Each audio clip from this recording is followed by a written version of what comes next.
আসসালামু আলাইকুম বন্ধুরা, কেমন আছো তোমরা সবাই? আশা করি খুব ভালো আছো।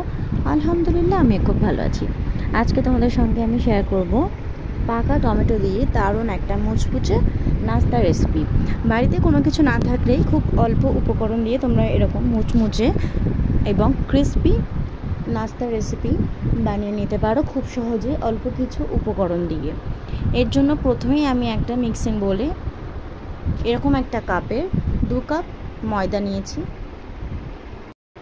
আর নিয়েছি হাফ কাপ বেসন। এর মধ্যে দিয়ে দিচ্ছি কিছু গুঁড়ো মশলা, শুকনো লঙ্কার গুঁড়ো, স্বাদ মতো লবণ, হলুদের গুঁড়ো, মিট মশলা গুঁড়ো আর দিয়ে দিচ্ছি অল্প একটু জিরে গুঁড়ো। এই সমস্ত কিছু দেওয়ার পরে আমি দিয়ে দিয়েছি এখানে একটু পেঁয়াজ কুচি আর দিয়েছি আমি একটু কর্নফ্লাওয়ার, হাফ চামচ হিং আর এখানে দিয়েছি আমি একটা ম্যাগি মশলা। এখানে তোমরা ম্যাগি মশলার বদলে চাট মশলাও ব্যবহার করতে পারো। এই সব উপকরণ আমি খুব ভালো করে একটা চামচের সাহায্যে মিশিয়ে নিচ্ছি। ডোটা কিন্তু একটু গাঢ় হতে হবে, একটু ঘন হলে সেটাকে ভাজতে সুবিধা হবে। তোমরা আশা করি দেখে বুঝতে পারছো। এবারে আমি এর মধ্যে দিয়ে দিচ্ছি বড় সাইজে কেটে রাখা 2টো টমেটো। টমেটোগুলোকে আমি ছোট ছোট টুকরো করে কেটে রেখেছিলাম। আমি এর মধ্যে দিয়ে ভালো করে মিশিয়ে নিচ্ছি।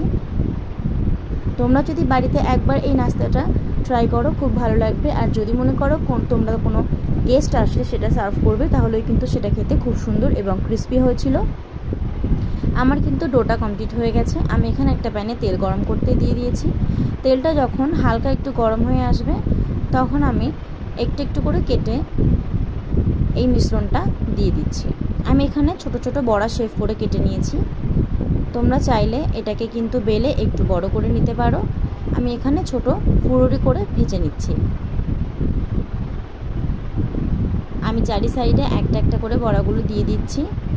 আমি এখানে বেশ কয়েকটা বড়া একসঙ্গে ভেজে নিয়েছি।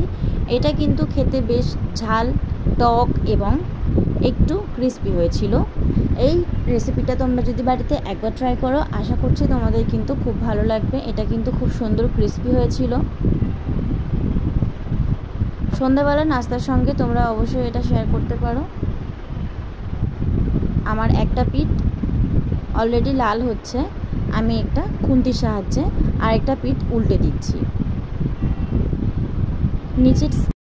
নিচের সাইডটা লাল হয়ে গেছে। আমি এবারে অপর পিঠটা উল্টে খুব ভালো করে লাল লাল করে ভেজে নেব। আমি এখানে সবকটা বড়া একটা একটা করে উল্টে দিয়েছি। এটা কিন্তু ভাজতে একটু সময় লাগবে। আর এটা ভাজার সময় গ্যাসের ফ্লেমটা কিন্তু অবশ্যই মিডিয়াম টু লো রাখতে হবে। একেবারে লো ফ্লেমে তোমরা ভাজতে পারবে না, তাহলে কিন্তু কালারটা খুব ভালো আসবে না। আর হাই ফ্লেমে ভাজলে কিন্তু উপর থেকে লাল হয়ে যাবে, ভিতর থেকে কোনো কিছু সেদ্ধ হবে না। তোমরা এটা মিডিয়াম টু লো ফ্লেমে ভেজে নেবে, তাহলে খুব ভালোভাবেই কিন্তু টমেটোগুলো সেদ্ধ হয়ে যাবে। আমার এখানে দুই সাইডই খুব ভালো মতো লাল হয়ে গেছে। আমি আরও কিছুক্ষণ ভালো করে এটাকে লাল করে নিচ্ছি। এরকম একটা ছাঁকনির সাহায্যে এটাকে আমি এবারে তেল ঝরিয়ে তুলে নেব। আমি এখানে বড়াগুলো তুলে নিয়েছি। বাকি যে বড়াগুলো ছিল সেগুলোকে কিন্তু আমি একইভাবে তেলের উপরে সাজিয়ে দিয়েছি। এটাকেও কিন্তু লাল লাল করে এপিঠ ওপিঠ উল্টে খুব ভালো মতো করে আমি ভেজে নিচ্ছি।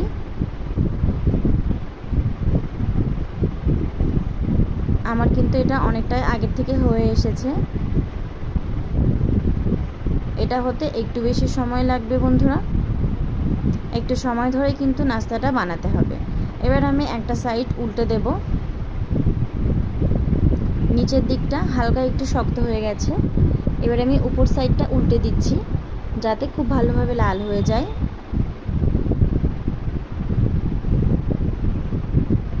আমি এখানে সব কটা বড়া খুব ভালোভাবে ভেজে নিয়েছি।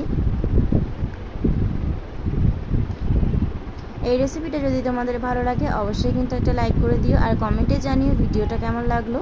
যদি আমার চ্যানেলে নতুন বন্ধু এসে থাকো, চ্যানেলটা কিন্তু এখনই সাবস্ক্রাইব করে নাও। আমার এখানে সব কটা বড়া কিন্তু খুব সুন্দর লাল লাল হয়ে গেছে। একইভাবে আমি এই বড়াগুলোকেও তুলে নিচ্ছি।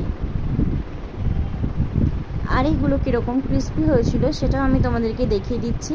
এগুলো কিন্তু খুব সুন্দর ছিল। উপরের দিকটা একটু গরম ছিল। তোমাদেরকে দেখিয়ে দিচ্ছি এটা কতটা সিদ্ধ হয়ে গেছে। তাহলে ভিডিওটা ভালো লাগলে এখনই লাইক করে দাও। কালকে চলে আসবো আবারও কোনো রান্নার ভিডিও তোমাদের সঙ্গে শেয়ার করতে। সেই পর্যন্ত সবাই ভালো থেকো, সুস্থ থেকো। আজকে এখানে শেষ করছি। খোদা হাফিজ।